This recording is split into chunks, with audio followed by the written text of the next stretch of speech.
Привет, с вами Клавзенков Даниил, и в этом выпуске я вам покажу обзор игры SpeedX 3D.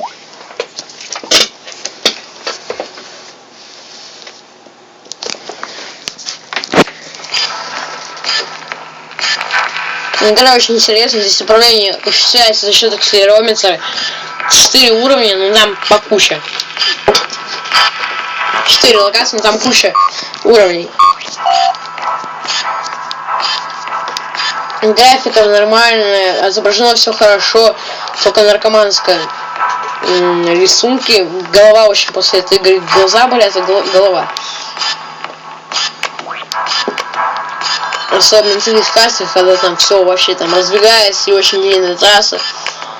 Она бесплатная в Google Play Market. Я ее скачал и поиграл, наверное, минут 20 и удалил, и опять скачал, чтобы вам показать.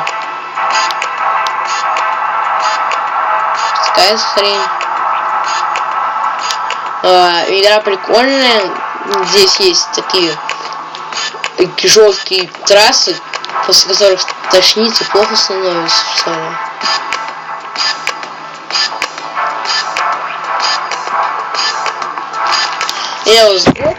Мой вердикт к этой игре 5 баллов.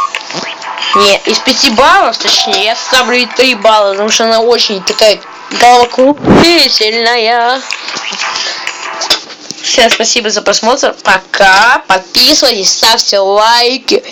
И подпишитесь на Максима Матвейчука.